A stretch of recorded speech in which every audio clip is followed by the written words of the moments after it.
Good day and welcome to one of our Rand Swiss weekly wraps. As usual, we'll cover what happened in the week and discuss how this might affect you and your investments going forward. 3 topics as per usual. The first is going to be what's happening in South Africa at the moment. There was a cabinet reshuffle. There were some speeches given about how to get the country back on track, and the question arises, what can we expect going forward? The next thing is going to be the U.S. labor market.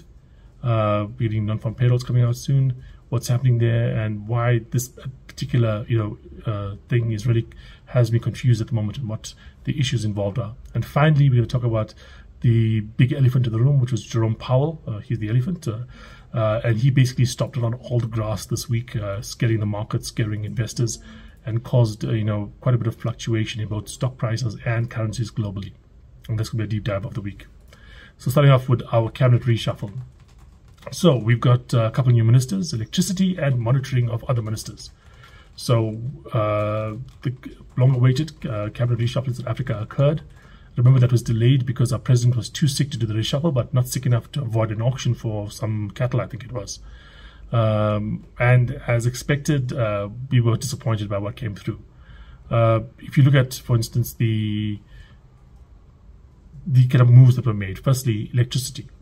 The guy basically put in charge of it was in charge of a large municipality. He messed that up in the area of electricity. He had like prepaid meters that were put in place that were effectively the company that got them were taking almost 19-20% of the revenue as a fee. This was a ludicrous kind of investment that contract that this municipality signed with the company doing the prepaid meters. In fact, it was so bad the court set them aside eventually. And that's the guy that's supposed to go in and clean up ESCOM. Make up for it what you will. Then there is apparently a minister of monitoring other ministers. I thought that was the job of the presidency, but apparently not. What you can have here is a minister that's going to make sure all the other ministers make their report cards on time and do their jobs. The thing is that these ministries cost around about 35-40 million a piece per year.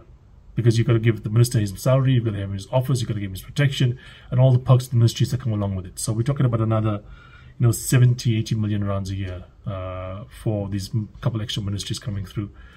Look, if the electricity stuff works out, it's worth it. We lose more than that for a couple hours of load shedding, quite frankly, in a day. But like I said, the people put in charge are not the people that you would think would be able to get things, going in South Africa. We've had some other news coming out this week around, the electricity situation. It's been known for some time right now that the financial services industry has been told by the Reserve Bank to do something about preparing for a grid collapse. That news that the JSE was approached and told to do that. We news that some of the big banks been told to do that. This is, something to be expected. Netcare came out with a report that apparently it's thinking that 11 of its hospitals as key zones where they're going to stockpile food and water. And if things get really bad, key staff members are going to be able to go and stay at the hospitals if there is a grid shutdown. And make sure the hospitals will run.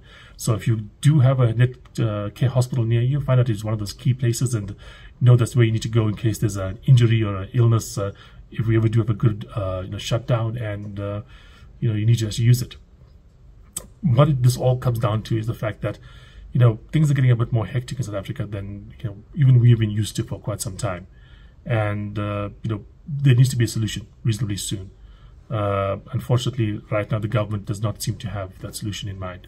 The next thing we'll talk right now is the jobs market in the US.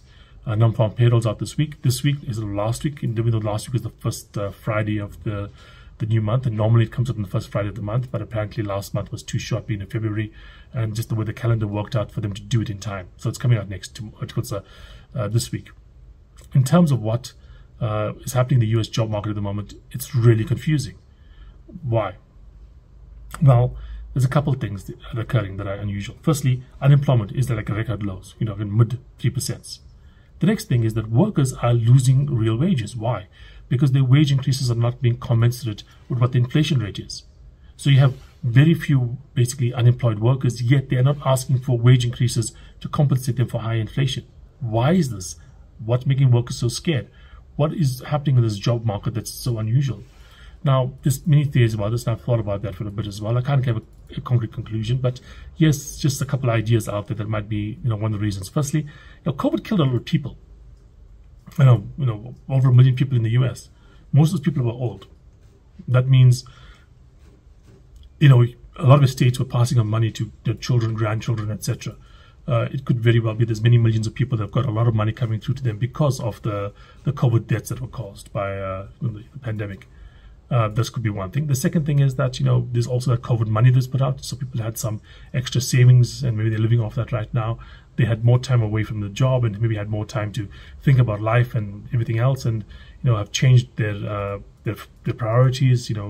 There's more work from home. People have moved away from high cost places to lower cost places, meaning less of salary and so on. That could be one of the reasons that we're seeing labor force participation under pressure. And why workers not asking for higher wages?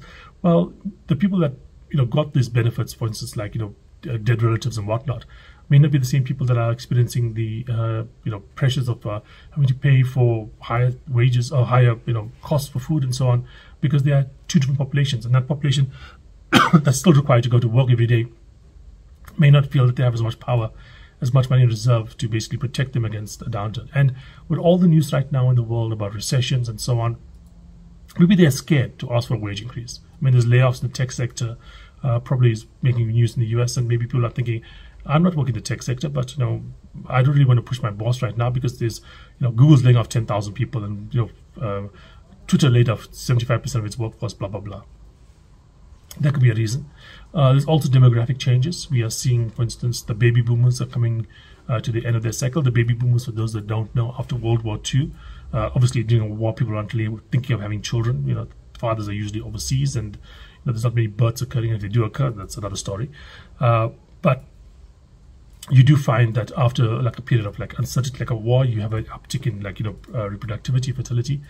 People return from the war, they had children, huge boom, not just in the US, globally. There's a whole huge cohort of people came through. The baby boomers, the biggest cohort in history.